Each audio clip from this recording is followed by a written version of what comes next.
Hello, hello. Welcome back to That Mill podcast. My name's Omar. Joining me today, I've got Stephen. How are you, pal? Hello, Omar. Hello, Ben. Been a while. That's been a little while, yeah. As Stephen That's mentioned as good. well, we got Ben with us. How you, pal? You all right? All good, mate. All good. As Steven said, it's been a while. Looking forward to having a chat with you fellas. Absolutely. And it's a big important chats because we've got a final three shortlist or supposed final three shortlist for the new Millwall head coach role. We've got Alex Neil, we've got Matt Bloomfield and Steven Schumacher. The rumours are, if you believe everything you see online, these are the final three final three candidates for the shortlist, so to speak.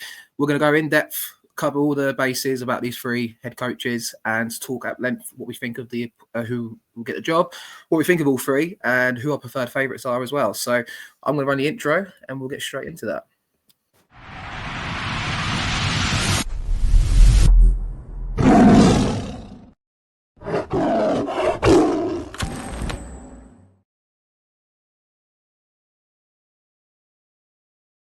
And if you are new around here, be sure to like and subscribe and be sure to leave your comments in the section below.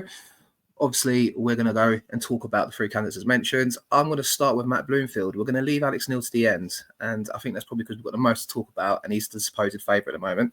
Just to read the betting odds anyway, we've got Alex Neil currently the favourite at 9-4, Steven Schumacher at 4-1, and Matt Bloomfield at 10-1. We'll kick it off. Let's go straight into it. Matt Bloomfield is our first candidate we're going to talk about, chaps. Ben, I'm going to come to you first on this one, mate. Obviously, Matt Bloomfield, Wycombe manager, club legend over there. I think he was there for 20 years as a player, something along those lines anyway. Obviously, took the managerial job after the departure of Gareth Ainsworth, who went to QPR. He went on to fail there, obviously, but he seems to have got them on a run at the moment, haven't they? They're top of the league, unbeaten run, I believe. They're killing it over there. And 16 unbeaten, something like that. Yeah, something along those lines, right? I mean, what's your thoughts on Matt Bloomfield firstly? I think obviously, like I mentioned, one club man, so to speak, at Wycombe, transitioned to coaching and management quite recently, relatively a bit of an unknown. I think he was at Colchester United, wasn't he, beforehand as well? Got the job there and seems to do all right there, so to speak. So what's your thoughts on him? Yeah, I think like most of us, mate, obviously he's fairly new to management. He's obviously doing very well in a league that is littered with big clubs and clubs that are spending a lot of money, Wrexham, Birmingham, etc. So to see Wycombe top of the league is a bit of a surprise, I think, for most people. As I said, to be on a long unbeaten run as well, mate, I think is highly impressive. From my understanding and listening to a couple of interviews, it seems as though he's changed the play style from obviously a very direct Gareth Ainsworth into a little bit more of a team that can change it up and be a little bit more football first, if you like. But outside of that, mate, I can't say I know a great deal. On the face of it, it would seem like a manager that's doing well, as I say, with a small club in League One terms, I would say. So yeah, in terms of a short list, if we were looking at people, he'd be the sort of manager I'd be looking at. As I say, outside of that, mate, I can't claim to know a huge amount. So hoping you two fellas do. Well, I've got some statistics in front of me, actually, so I thought that's what I was going to come on to next. Obviously, like I mentioned, he was at Colchester, got the job on the 1st September 2022, was there for approximately 5 to 6 months, leaving in February 21st in 2023. He played 28 games there, Stephen, won 9, drawn 6, lost 13.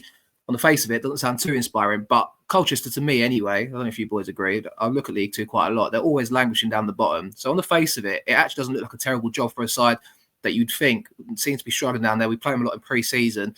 Obviously quite a small club there as well. And then he's gone on to Wycombe Wanderers, a similar sort of size club, obviously in the League One scale, so obviously naturally bigger. He's then gone on there at present from the 1st of February 23. They play 101 games, 49 wins, 22 draws and 30 losses with 48.5 win percentage.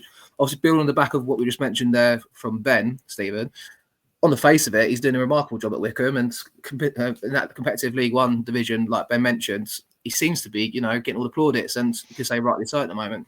Yeah, I think there's two big things. Before the unbeaten run, they were actually beat by Birmingham and Wrexham. So clearly it was a settling in period, but now he's finally sort of maybe settled on an 11, settled on a style of play. It's clearly clicked into gear. So he's obviously found the formula. It's worked. He's got them to the top of the league, and it is no sort of mean feat. With those two clubs, you've also got other clubs in there, Bolton, Charlton. They're quite a fair few points in front of them. So he's clearly got a system that works. He also, much like Harris for us, he is a bit of a legend at at Wycombe. He played a lot of games there. They hold him in high regard. Doesn't matter who you are, what club. If you're a legend somewhere, you're really well thought of by a lot of the supporters. You're really well thought of at those behind the scenes. So he's probably had a little bit more leeway in the early part of his career, and perhaps willing to give a little bit more time. In our role, I don't think he would quite necessarily get that time and get that kind of leeway, which is the one concern that maybe I would necessarily have with him. But natural progression, whether you're a signing or whether you're a manager, if you're at the top of League One, Championship club, mid-table, loses their manager or loses their star striker, where do they look? They probably look at the top clubs in the league below. And that's exactly what it appears that we've done to this point to speak to him. So natural progression, clearly has a good setup because he's playing competitive in a competitive league and on top at the moment. But I just worry about the fact that he does hold such high status at his club at the moment. He would lose that as soon as he leaves the door and goes somewhere else. Let's draw some comparisons on it as well, though, Stephen. I mean, obviously, Gareth Ainsworth is a bit of a legend at Wycombe Wanderers. He was the manager for donkey's years, wasn't he? And to go into the role, you're right to point out, obviously, as a player, he's probably had a bit of credibility then and a bit more kind of time in a sense. But it is still, you could draw comparisons perhaps to following the footsteps of Neil Harris at Millwall, right? I know Harris, we'll probably mention him a couple of times this show without trying on too many tangents about him. I miss you, Neil. But, I think obviously when you look at it on the face of it, right, it's quite a similar sort of position there. He didn't have to leave a job at Colchester. He was there. He was obviously seems to be steadying the ship at a club that's struggling down the bottom of League Two, gone back to his club where he's considered a club legend in a sense, taking that job on and carrying on and building on that. And I think, it's fair to say after the relegation to League One, you didn't really think Wycombe might bounce back. And you see the form, you see how they do it at the minute. And you say 2 losses to 2 very good sides in that division. It's no small feat, but obviously drawing comparisons to the Neil Harris and Gareth Ainsworth thing there might be something in that as well. Yeah, and the thing is, every manager you have to start somewhere, don't you? You have to find your feet. It's really difficult, as we know from Joe Edwards. Okay, it didn't work, but every manager that steps into a job, they have to start somewhere, whether it's their local club, whether they're a legend at a club, whether they take a massive risk and go somewhere else. One other thing to point out as well, I just having a look at the table while we were running through the intro. Wycombe were the top scorers in League One. They've scored 43 goals in 19 games, which obviously you're looking at over 2 goals a game. Massively, they're 13 ahead of Wrexham there. They're 9 ahead of Birmingham. So that he clearly that's probably something else that's attracted to our board. There's a lot of good, there's a lot of bad, but it would be the same. We've had many discussions in our group about all of the different managers. There's pros and cons, but I certainly would say if they did go down that route, Millwall, they've got a club, they've got a man who obviously has found his feet, is finding his way in the game, and the natural progression would be to step up from League One to the Championship. I think, Ben, the idea of 43 goals in 19 games, I think if Mill had that, mate, I think, at the start of the season, what was it? We scored, 2 against Watford, 3. It was on track, weren't we? We were scoring goals for fun. Watmore was on 4 and 4. Would kill for that, wouldn't we? But envious position, I suppose. Absolutely. My biggest concern, mate, is that if we do sign Bloomfield, he's going to try and bring Fred back with him, which is the only con I'm seeing at the minute. But yeah, mate, I didn't know that actually. I hadn't looked at the table, so it's right for Stephen to point that out. First thing I just did was go on to Transfer Market and have a look who they've got up top, just to see, how they're getting on, where are the goals coming from. It doesn't seem like they've got any, not for me anyway. I don't know if you lads know any of these names, but they've got Brandon Hanlon. They look like they've spent some money on Richard Kone. Don't know him. They've obviously got an experienced Sam Vokes, but it doesn't seem like they've got huge sort of names. I mean, you compare them to the signings that the likes of Birmingham have made in the summer, spending 20 odd million on Jay Stansfield. It seems like he's getting the most out of limited resources again, which I'd imagine the board are probably looking at in terms of getting the most out of the players that we've already got in the squad.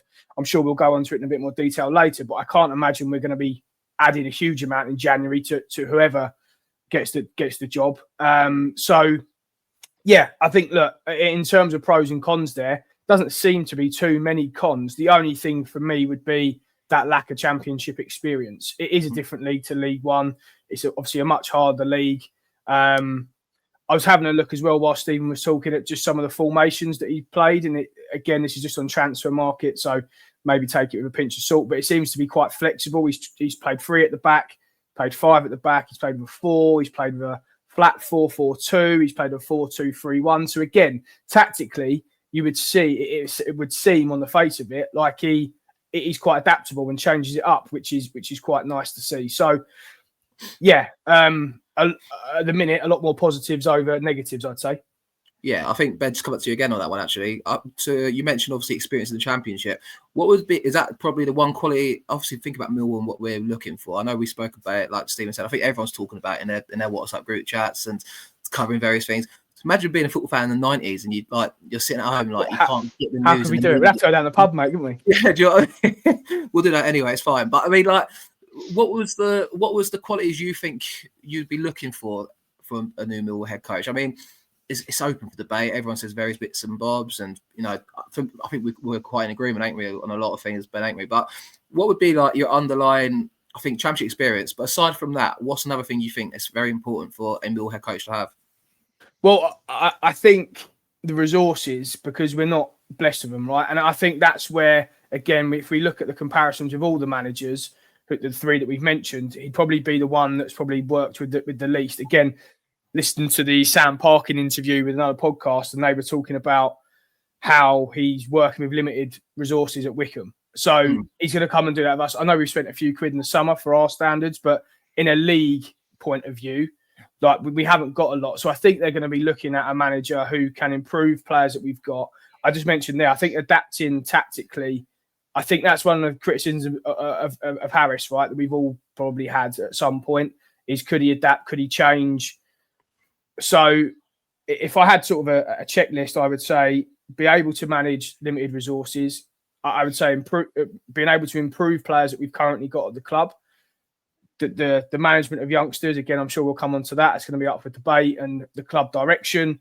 And then I would say I would have championship experience in there. That would sort of be my 4 if I had a little tick box. I think I'd add in there, Stephen. I think you probably agree as well a little bit. Coping with the Den crowd, and you mentioned about buying time earlier, didn't you, Stephen? I don't know. When I think of like a Mill manager, I think like who's been successful. I think Mark McGee. I think Kenny Jackett. I think Neil Harris as well, because his spell obviously in League One gets the Championship, and even just as recently coming back in and saving us again. Let's not talk about Neil Harris. I can't help it. It's happening, boys. I can't help it. But you look at the managers that failed. And like Joe Edwards is the most recent example to look into. The pressure got to him, it felt like at times. And, coming out after games and responding to criticism in a way to kind of fire back. And, I suppose under the pressure, you could see it was visually getting to him. And it's obviously that's that element there. I think it's important for someone, when I speak about the successes at Millwall, someone that's a character that can shoulder responsibility and really tackle it head on, I think is really important. Yeah, I mean, just to touch on Ben's point about the budget, every player that Wycombe signed, according to Transfer Market in the summer, was a free transfer. So talking about not having a budget, that there's a couple that have got a question mark, but looking at who they played for, I can't imagine they paid much of a fee at all. But the rest of them are free transfers. So completely agreed. He's used to working on a limited budget that's respective to the league that they're in. In terms of the character, that's where, and I think no fan, us included, can really say we don't know any of these guys' characters really. We only ever care what the other manager says when they played against us, and even then, most of the time, most people couldn't care less what other managers think about us because it's such a biased point of view from an opposition. So it's really that's the thing. How do you determine character? That's not for us to judge in the first instance. That's up for the board to judge. Then it's about when that person is stood on the dugout, how do they respond to the criticism? How do they get the best out of the crowd? Harris had a way initially last season and at the beginning of this season of getting the crowd involved. He knew what it took, a flying tackle or a couple of shots on goal, that kind of pressure in the Den. We've all been there, we all know it. Opposition players talk about it. It'd be interesting. He's never had. Is Matt Bloomfield under pressure at Wycombe to get them promoted this season? At the start of the year, I'd probably say no. It might have changed now, so there is a little bit of external pressure to come in. what pressures and what demands are the board at Millwall going to make for him? What is it? If he's told we want to be a championship club at the end of the season, in his mind, that's what he's expected to do. That's what will be delivered. Will the supporters like that? That's another issue. But certainly, the board have got to make sure that whoever's sat in front of them, or whether it's on Zoom, do they have the character to not bite back, but do they have the character to stand up and be, we're the Millwall manager or head coach, and this is how we're going to get us playing football and get us moving in this direction rather than this one. No, for sure. Just to add to that, I mean, I think the latter, what Steven said, is far more important. The media side of it and the criticism side of it, look, I don't want a wet wipe, right? Let's be honest, but I want someone with a little bit of balls about them. But I think as a club, we need someone far more understanding of what they need to do to get the crowd involved, to get the club all moving in the same direction, the players, the fans, the board. Because let's be honest, again, I know we're trying not to mention Neil too much in this, but that's what he did. He galvanised the club. He got everyone on side. And throughout this last bit of period where it's all gone wrong, you can see we're all not on the same side. There's all different differences of opinions, whether it's at board level, management, fans. It's all just been a bit fragmented. So I think that being able to understand a direction in which the club needs to go and being able to galvanise a group, and when I say group, board, fans and players, that's the most important thing. I think before I move on to Steven Schumacher, in which case then, what is the long-term vision for Millwall? Is obviously buying and selling. We've had this whole kind of thing from James Berylson. He spoke about it after the September transfer window. Steve Gannon's done, an interview with Mill TV a couple of weeks ago. But the long-term ultimate goal, I guess, Stephen, is to try and get to the Premier League, isn't it? That is the golden ticket. Obviously, we're now under a evolution. Some might say revolution. Depends how you look at it. A lot's changing. Different people coming in. Different personnel at board level. And obviously, there's a lot of change afoot. Maybe stability is not a bad thing at the moment, you could argue. But ultimately, the longer-term vision's got to be trying to get a team competitive to get into the Premier League, right? Yeah, I mean, my personal opinion, I've been vocal about this, social media in the group, other podcasts that I've been on. I still maintain that from the day that Harris walked in the door to what was supposed to be the end of this season, obviously we know other stuff has happened, stability. That was always the plan. That there's no point in appointing a manager for 18 months if you wanted to say, right, we have to be in the Premier League, because you'd obviously, if a manager took you up, you'd want them to stay. You wouldn't want them to go. So stability this year, yes. Next summer, there's a potential that, I know we don't want to speculate, but SA and Tanganga, the Fleming money, that could all bubble up quite nicely, and there'd be quite a nice little sort of kitty to go out and spend for this manager. So, and then the supporters and the board are going, right, well, you've got, for argument's sake, £20 million. We want to see progression. We want to see, and that's fine. Owners are not going to throw money at stuff or use the money. So I think for now, we need someone potentially to come in and stabilise. But I would say that perhaps within the next couple of years, the money that's reinvested, providing more younger players come through as well, that this manager will be told, right, you've got till the end of the season to get your feet under the door. But then from next summer, we want to see progression. That's what I think the board will say. I don't know, but that's my opinion. You agreement on that one, Ben? Probably stability at the moment and long-term try to push on? Yeah, I mean, look, ultimately, it's always going to be the Premier League, right? As you said, that is the ultimate end goal. Whether that's in 2 years, 3 years, 5 years, 10 years, I don't know. But that's ultimately the end goal. I think, yeah, I would agree. I think it's stability this season now. I think there's just a little bit too much change. And as Stephen rightly points out, next year we could have a nice little nest egg, whether the club again reinvest it, how we reinvest it, what type of players we reinvest it on. I mean, that's all up for debate at the moment, isn't it? And the direction in which we're going to take that. But yeah, I think there's always an element of me of thinking, who do we think we are in terms of a fan base in the club, sort of expecting to be in and around the playoffs of the Championship in the modern era, because it's changed so much, and people don't like it when I say this, or people who agree with me say this, but we are so far behind in terms of finances, so far behind. It is hard to compete at this level. The parachute payment teams make it impossible for you really to compete at the top end of the league. Hanging on to the playoffs for us, I think, is an overachievement every year. And I think, as I say, I think if we can stabilise this year, stay in the league, finish mid-table, don't have a relegation fight on our hands, I think that would be a good season, everything that's gone on. Then you look at next year, can we kick on? Can we reinvest any of the money that we're going to receive? And then you reassess it, right? And you go from there. Who can we get in? Yeah, look, it's such a hard question, I think, that, mate. I think it is really... one thing that I would love to find is what is the pitch to the new manager? Mm-hmm. How are we selling ourselves to them? What are we saying to them? It is the goal of the Premier League in 3 years. Do you know what I mean? I'd love to hear that, because the differences of fans' opinions and it is wildly different. But as I say, for me, stability and then some sort of progression next year. I do want to go on Steven Schumacher, but before we do that, I think a topic, obviously today, the 3 names came out on social media: Alex Neil, Matt Bloomfield, Steven Schumacher. They're the 3 names. We all see it. We're talking about them now. And then it's on the reaction of the fans and stuff. It's like a lot of negativity surrounding pretty much all 3 of them, to be honest. At times, it feels like.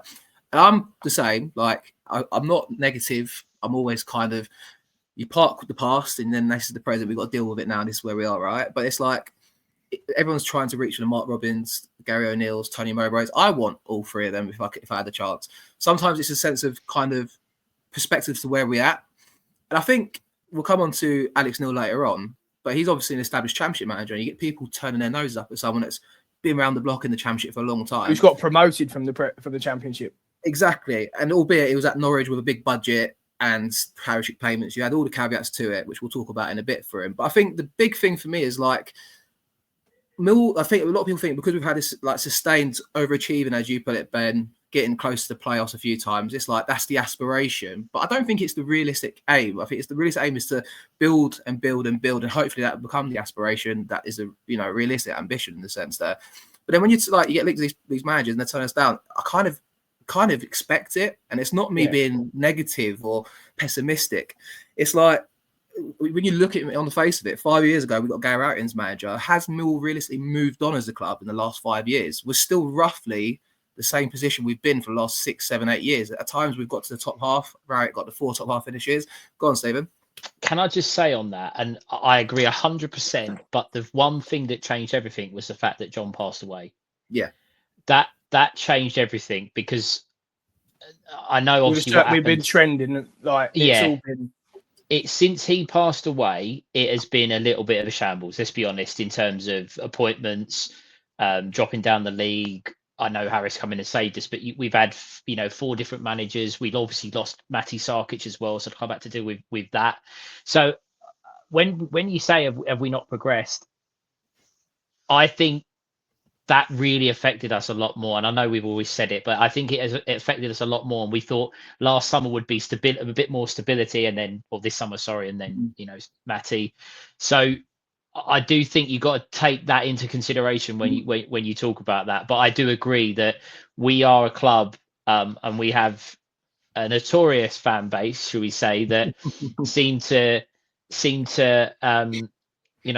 expect Real Madrid style football and results on at Accrington Stanley, no offense to their supporters, budget. So I don't think you can turn your nose up at a manager that's got promoted out of this division. Personally, Harris didn't do it. Gary Rowett didn't do it. So I don't think you can turn your nose up there. But I just think that, as you say, and I think us 3, there's other, I speak to a lot of other fans, have that little bit of realism in our approach to the club, that we know that, yes, okay, we'd love us to be at the top of the league competing, but we've got to find a different way of getting there, and hook or by crook type way, rather than just throw money at it.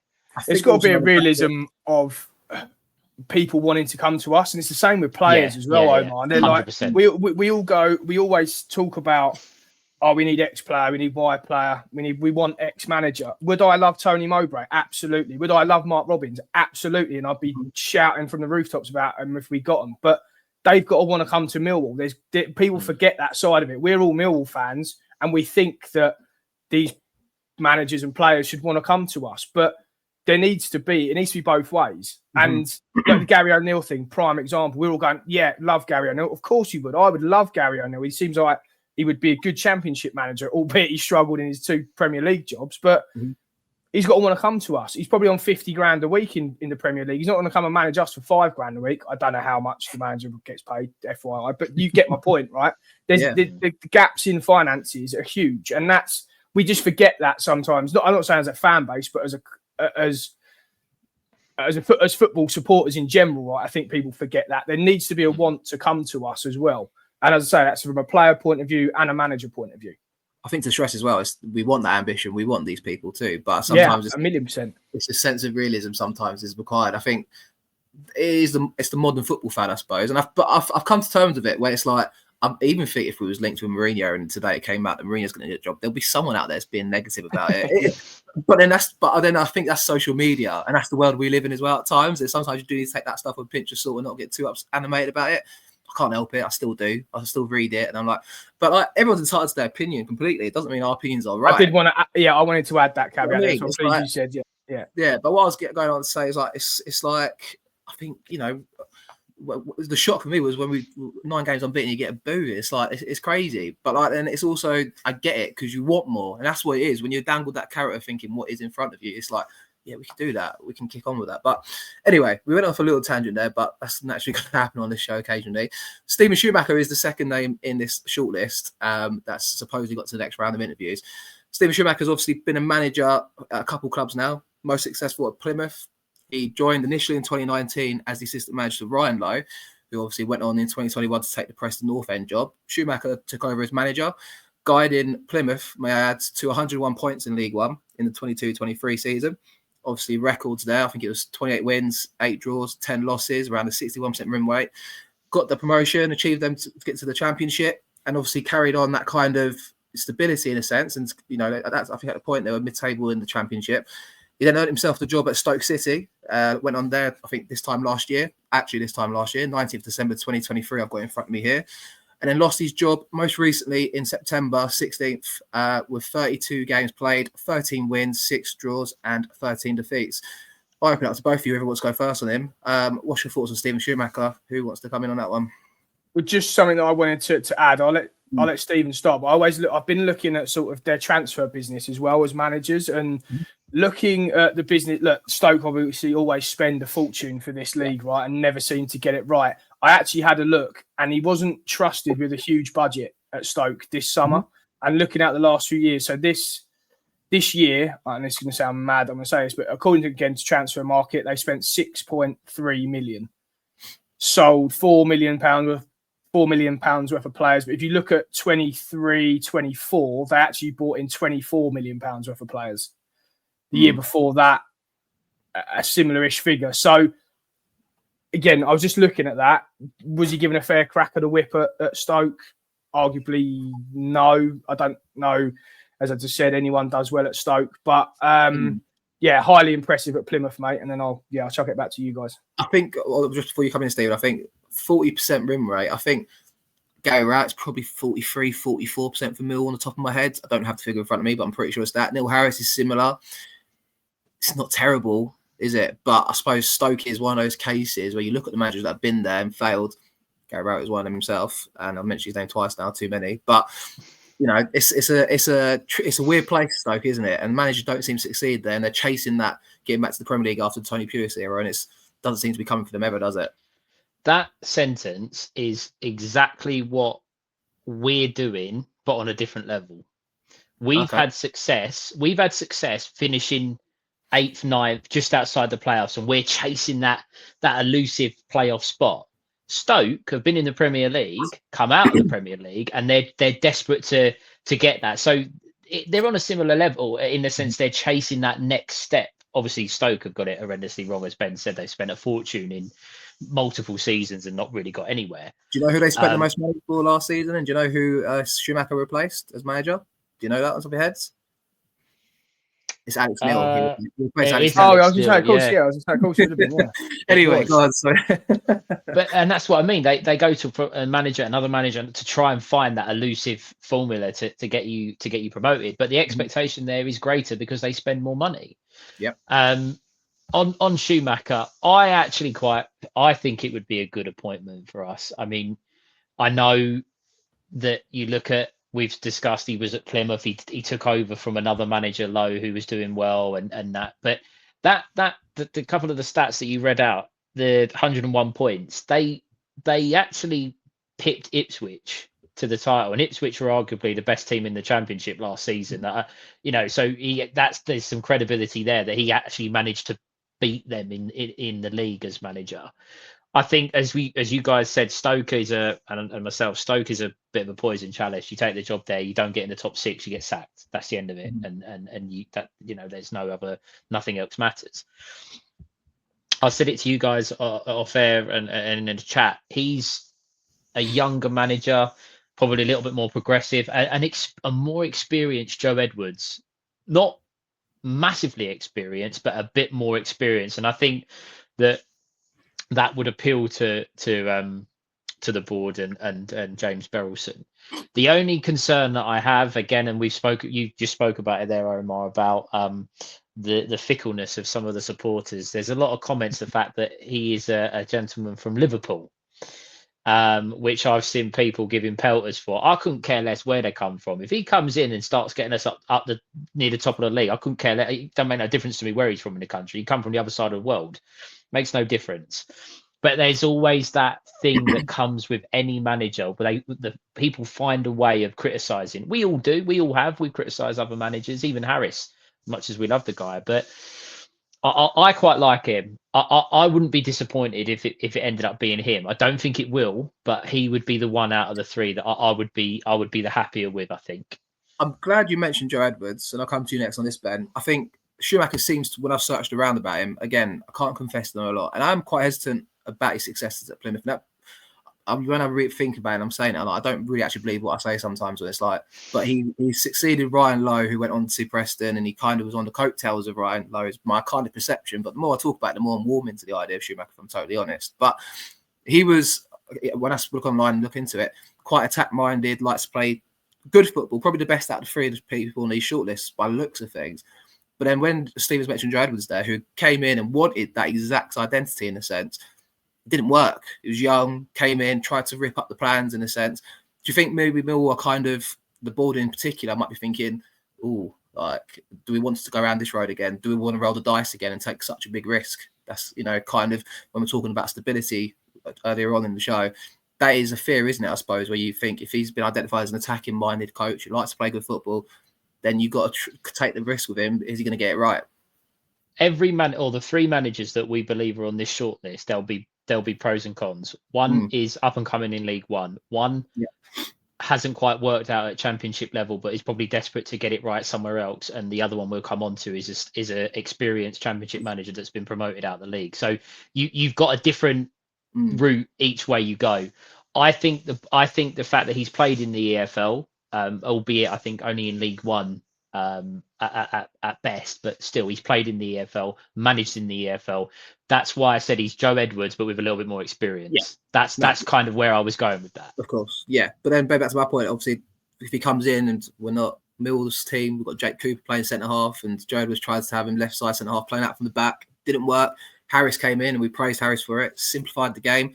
I remember Tanganga saying, "You just asked me to defend, and I'm doing my job." Is the squad capable of doing that? And is it going to be overnight transition, or is it going to be gradual with Schumacher? We don't know, but that's got to be a fear, I think, for Mill's board. 100%. And there's two things just to add to that. I think the first thing is, if the club haven't seen that and aren't sort of indicating that in the interview process and saying exactly what you just said, we had a manager previously that wanted to come in and probably change things too quickly, so we need to be mindful of that. Mm-hmm. Can you do it, Mr. Manager, or can you gradually bleed in a new way of playing or a more modern way of playing, however you want to call it? So there's that as a first thing. I'd be really surprised if the club haven't recognised that. Mm-hmm. And secondly, that on the flip side, we're trying to progress as a club. Now, I'm not saying playing a completely different style of football necessarily means progression, but again, I think they will want someone with a more modern spin of football. And again, just to caveat that, I don't think we've played bad football this year. We certainly haven't played the previous Tenure Neil Harris style football, Route 1 style. It's been direct, but I would liken it, and people are going to laugh their heads off here, but like Liverpool are quite direct, right? But they're not get it straight into the front man. Do you get what I'm trying to say? They're direct without knocking it long. And I feel that's how we've been this year. I think the club will want someone, everyone knows about possession stats, all that sort of thing. I think they will want to try and get those numbers up a bit. But again, there needs to be an element of knowing the squad's capabilities. So in a very long-winded answer, mate, sorry, I think all of that is going to be considered and put towards these candidates. And they're going to have to come forward and say, yeah, I understand where you are. I understand where the players are as a club. But I also get where the club are trying to progress to. The players, maybe we're looking at the younger style player, that sort of thing. And this is how I'm going to implement it. So that's all going to be considered. Absolutely, mate. Yeah, okay. I totally agree. I think before we move on to Alex Neil, then, out of the two so far discussed, who would be your preferred guys? Go to you first, Stephen.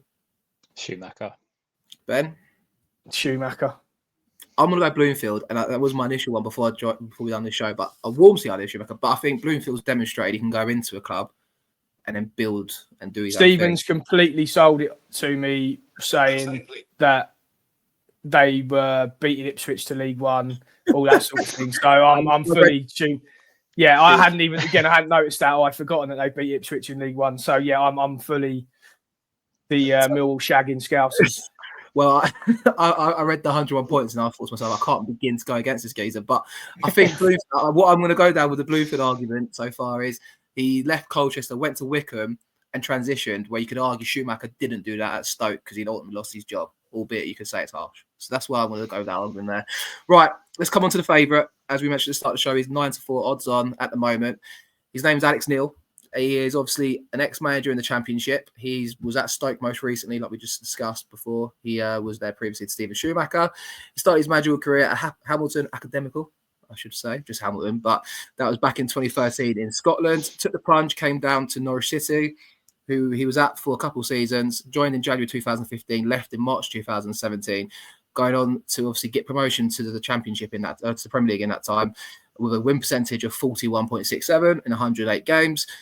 His more successful spell, you could say, is Preston North End, which I've seen a lot of fans of Preston on Twitter. I had a couple of replies to my tweets earlier as well, saying they loved him at Preston, which we can get on to discussing in a minute. He oversaw 191 games there in 4 seasons. A stability similar to Gary Rowett, some would say, if I'm looking at these stats. 72 wins, 48 draws, and 71 defeats, edging the wins just over the losses there. He then obviously left, I think he lost his job there ultimately and went to Sunderland, where he was only there for 24 games and jumped ship to Stoke City, and obviously went on to be at Stoke for 66 games with a 33% win percentage. Right, Alex Neil, who wants to go first? Stephen, I'll come to you, mate. What's your thoughts on the link to Alex Neil? The fact that he's the favourite as well. What was your initial reaction when you read that earlier today, mate? The club are looking to stabilise was my initial thought. That's out of the 3, let's be honest, he's probably the safer. I'm the complete opposite with that.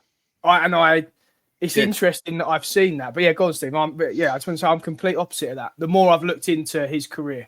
Mm-hmm. Out of those 3, I think he's the safer choice, personally. Is he not the best choice out of the 3 when you read it?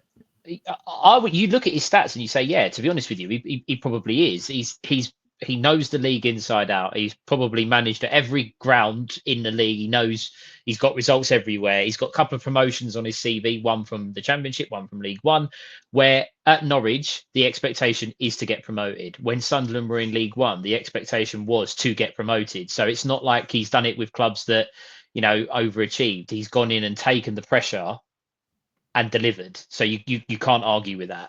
Mm-hmm. I have a slight concern over the fact that he did jump ship. It was obviously going really, really well, wasn't it, at Sunderland? They got promoted. He's going fantastically. Another club's come in. He's gone, right, thank you very much, I'm going.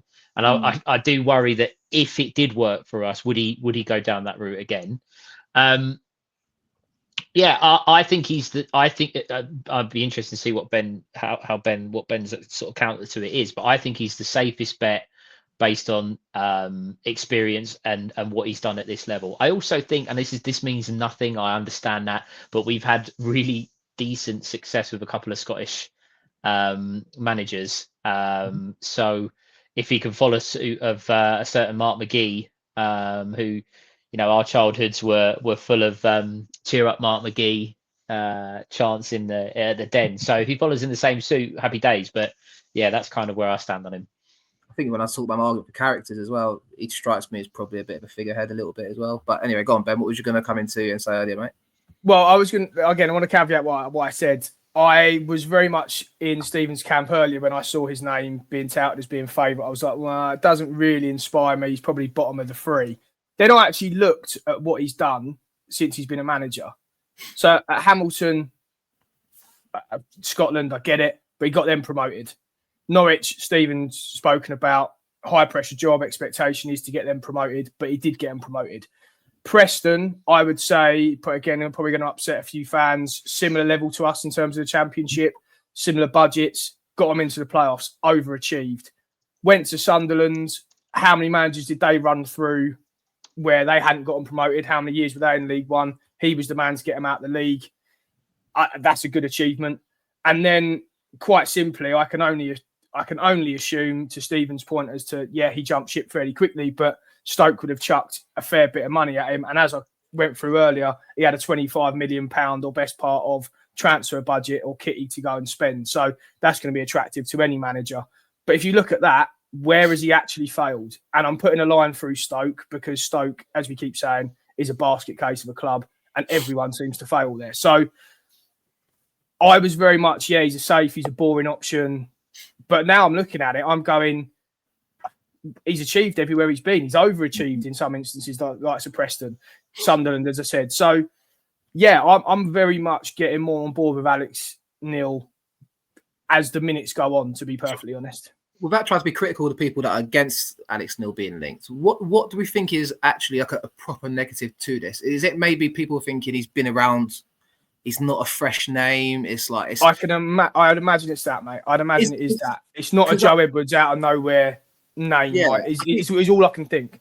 My thought was, I don't hate it, and I don't really like it a lot either. I'm quite content about the idea of Alex Neil coming in as head coach if he gets the job. I kind of feel like, you know, and then I'm like, well, when I assess him against the other two, like you mentioned there, Ben, it's like, well, actually, he's achieved a lot and he knows his way around the division, as Steven said earlier. It's like, well, actually, then he's ticking the boxes then. He was at Sunderland, who have got the notorious youngsters there that are getting loads of plaudits, and it's a clear directive from Sunderland, which you can then apply to us, what we're trying to achieve with us as well. So then, albeit he was only there for a short time, he's obviously, you know, he also had a lot of good young players at Norwich too, which from what I remember as well, we're looking through their squad back then. So, but is the criticism, I guess, it is, Stephen, I guess maybe it's another name that's been around the championship for a long time, but then maybe that's exactly what we might need. Well, okay, so I know you pointed this at Stephen, though, but just coming on that. So if we'd appointed Tony Mowbray, would the people have the same argument? Because he's an old name, he's been around the block, he's not a fresh one. So that's what I would counter to that. Yeah, so then that's it. Is it that then? Or what is it? What is the criticism of Alex Neil? Obviously, we're all kind of like, well, yeah. I mean, when I think about it, I'm like, I wasn't buzzing about it either, but I'm like, you know what? And I was exactly the same. It was just yeah. All right, fair enough. It stinks of Gary Rowett coming in 5 years ago a bit and, you know, doing the business in the championship relatively for what Millwall want to achieve, I feel like, for what I think Millwall should achieve, should I say. Not, maybe these people are thinking Millwall should be at top of the league or pushing, you know, we're talking about that kind of cross there, the aspirations and ambitions and actually realism maybe. Maybe that's what it is. Maybe they're thinking he's not the person to do that, but I'm thinking he's the person to do everything we need right now. I think that you're right. The comparisons are with Gary Rowett, and people are probably looking at it going, well, we appointed an experienced manager then, and he got us up the table. We were stable, but we didn't get into the playoffs, which is what we wanted. So we've gone back to another experienced manager that knows his way around the league. Do you know, that's where I think people are probably getting a little bit, not, I don't want to say like against it, but they're probably a bit negative towards it. The style of football, even to caveat that, Gary Rowett hasn't got the record that Alex Neil's got in terms of promotions or playoffs. No. So that's I literally, and I'm not directing this at you, but I as I've gone through it, as I said, and the more I've looked into it, I'm actually going, what is there not to like about Alex Neil? And the play style thing, I can't say I remember his play style, how they played. I can't remember. So that would be a question mark for me. But everything else, I'm like, he's probably the most successful of managers that we could appoint at this stage, at this level. If Alex Neil was named the manager, I wouldn't be against it. As I say, my preference would be Schumacher. Just that's just for personal preference. I wouldn't be against Neil, and I wouldn't be someone that's going, "Oh, he don't, it's boring. It's this style of football." That comment is one thing that does my head in at any level of football, because how can you talk about his style of football with a completely different squad? How do we know? He could start a Maku, right? He could start a Maku for argument's sake, and everyone's going to go, hold on a minute, he's giving Idemo a chance. Do you see? And then everyone's opinion completely changes. So I think style of play is dependent on the squad. You can't say how he's going to play based on what he had at Stoke compared to what he's got with us. So that argument for me falls down.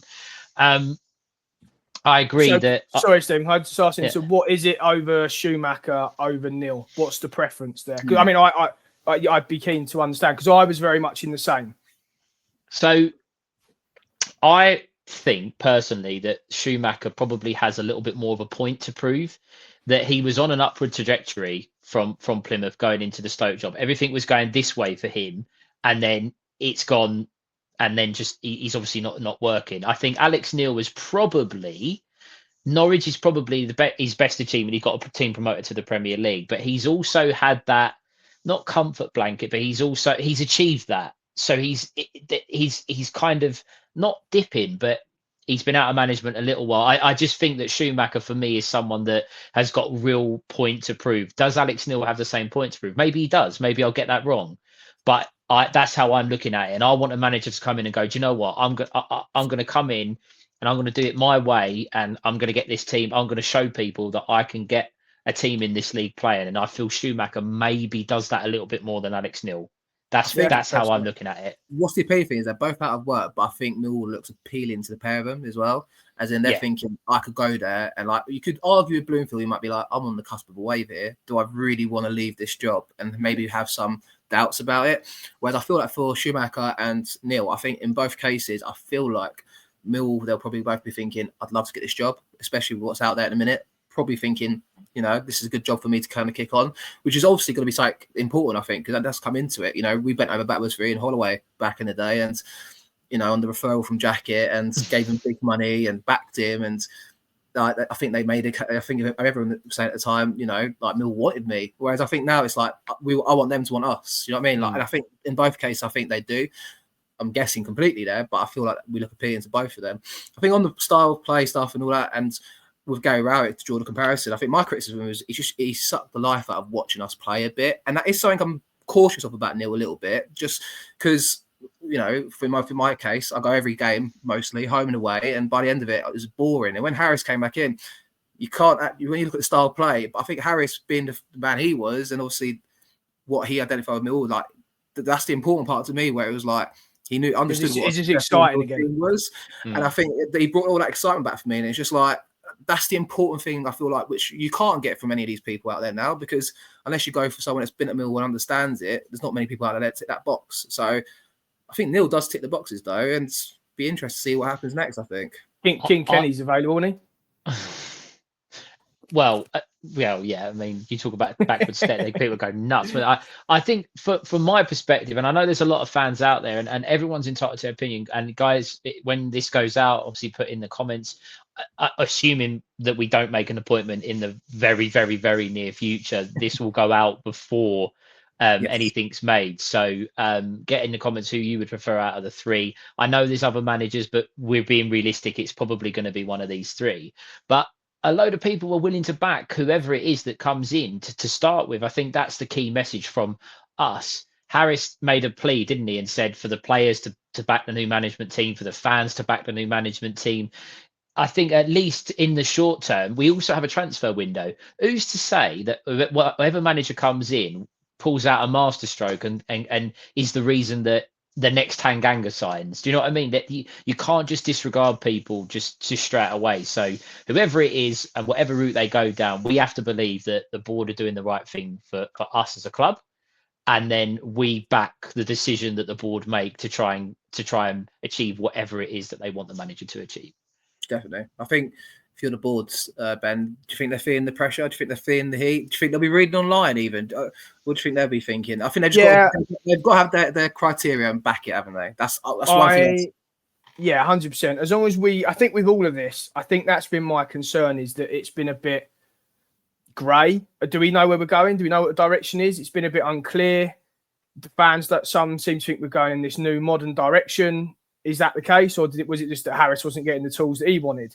Do we know that? It was just all over the place, right? And whatever it is, whatever this new direction is, let's just be really clear about it. The board give a really clear message to this new manager, head coach, whatever, and we stick with it. And I think that's the important thing. Again, Harris mentioned it. It's about, he galvanised the club. That's all he did. He got us all off the same hymn sheet, and we all were heading in the same direction. We need that again. We just need that again. As a club, we have to thrive under that togetherness. And yeah, the club need to. I think they will be under pressure. Do they read stuff online? I mean, I'd be mad if they did, because with our fan base, you wouldn't know if you're coming. You wouldn't know if you're coming or going, would you? So, it's the vocal minority, as I said, Ben. Vocal minority. Yeah, possibly, mate, possibly. But yeah, as I say, look, yeah, I think they will be feeling some pressure. Do you know what though? Out of the 3 candidates that are on there, I'm not disappointed with those 3. I mean, there was the rumours of that Irish guy. I would have no interest in that. It's a Mickey Mouse league. I'd have no real interest in that, to be honest. So yeah, look, out of the 3 names that we've got, listen, that Steven said I make him right, and I think we'd all agree there. Whoever it is, let's just get behind that person. They've all got their different qualities, like we've all just gone through there. They're all going to suit us in slightly different ways. So yeah, whoever it is, let's back the club, let's back the players. Let's try and back Steve Gallen to get it right in the recruitment side of things.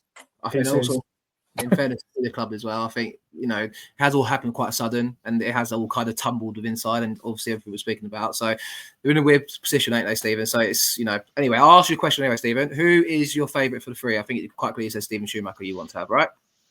I would prefer Schumacher. I wouldn't be disappointed with the other 2, providing, as what Ben just said, that the vision is clear for whoever comes in, and they know exactly what they have to do, and perhaps that's in interviews kind of given to the fans as well. Alex Neil or Schumacher for you then, Ben? You said Schumacher earlier over Bloomfield. I come onto this saying Schumacher, and I've already convinced myself that I now want Alex Neil, having read a little bit more and gone into what he's actually achieved. So yeah, if we went down Alex Neil, I'd be happy. If we went down Schumacher, I'd be happy. Bloomfield, I would be okay with caveats and concerns. But yeah, I'll go with Alex Neil. I'll say it as well. I'm Alex Neil in. Let's go for it. I mean, there you go. I've nailed it there. If you're listening anyway and watching, be sure to leave your comments. As mentioned, just give us your views, give us your thoughts. Let us know what you think of what the 3 of us have said today. And if you're new around here, be sure to subscribe. So that's us. That's Millwall Podcast. And we'll be back tomorrow night with a Friday Night Live. Stephen, you've got one last thing to add. Go for it, mate. One more thing. I don't know if any of us are going to be able to do any more of the shows or before this side of Christmas. So if we don't see you beforehand, to the listeners, have a good Christmas and New Year. Aww. And hopefully when the new manager's appointed, we're all moving in the right direction. But yeah, have a good Christmas, guys. That's really cute, Stephen. Merry Christmas, everyone. Try. Merry Christmas, everyone. Thanks for watching. Take care. Goodbye.